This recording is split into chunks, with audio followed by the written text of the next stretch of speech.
حدیث کی بات کر رہا تھا. دیکھیں سورہ نور کی آیت ہے 55، اسے آپ تلاوت کیجئے گا. اس میں اللہ تعالیٰ نے ایک واضح فرمایا ارشاد. اس میں اللہ نے واضح ارشاد کیا فرمایا کہ تم میں سے جو متقی اور پرہیزگار ہوں گے اللہ تعالیٰ انہیں زمین میں خلافت دے گا اور آزمائے گا. یہ میں نے آپ کو سورہ نور کی آیت نمبر 55 کی تشریح بیان کی.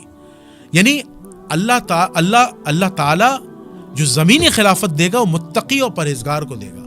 اب اہل تشیع اور اہل سنت کے مابین اس کی تفسیر میں اختلاف آ جاتا ہے.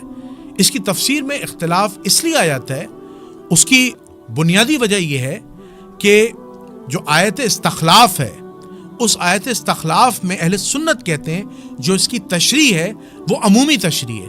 یعنی اللہ نے قرآن مجید میں سورہ نور کی آیت نمبر 55 میں جو ارشاد فرمایا وہ ہر متقی پرہیزگار اللہ کا خلیفہ بن سکتا ہے. جبکہ اہل تشیع جو ہیں وہ اس تفسیر سے اختلاف کرتے ہیں. وہ کہتے ہیں کہ یہ تفسیر 12 جانشین رسول یعنی امام علی سے لے کر امام مہدی تک نازل ہوئی تھی. یعنی یہ ان 12 کے نام کے متعلق یہ آیت استخلاف ہے.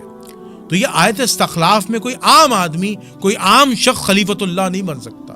یہ اہل سنت اور اہل تشیعوں کے مابین ہے.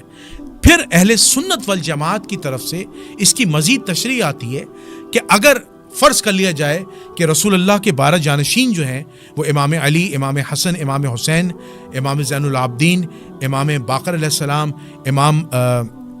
امام جعفر صادق علیہ السلام، امام موسیٰ کاظم علیہ السلام، امام علی علیہ السلام، امام تقی علیہ السلام، امام نقی علیہ السلام، امام حسن عسکری علیہ السلام اور پھر امام مہدی علیہ السلام، اگر یہ 12 جانشین رسول ہیں اور یہ 12 خلفاء ہیں تو پھر اہل سنت والجماعت یہ کہتے ہیں کہ اللہ تعالیٰ نے ان 12 جانشین رسول میں سے صرف 3 کو زمینی خلافت دینے کا وعدہ کیوں کیا، اور 3 ہی کو زمینی خلافت ملی، جس میں امام علی کو زمینی خلافت ملی ہے، امام حسن کو ملی ہے 6 مہینے تک، اور پھر اللہ کے حکم سے 12ویں جو خلیفہ ہیں امام مہدی علیہ السلام، جس پر اہل سنت اور اہل تشیع دونوں کا اکتفا ہے، وہ آئیں گے اور زمینی خلافت کو قائم کریں گے.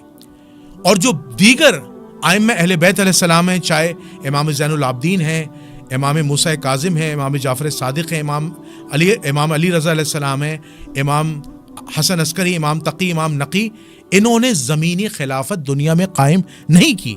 یہ اللہ کے نائب تو ضرور تھے، یہ امام تو ضرور تھے، لیکن انہوں نے اپنی زندگی تبلیغ و اشاعت میں گزاری.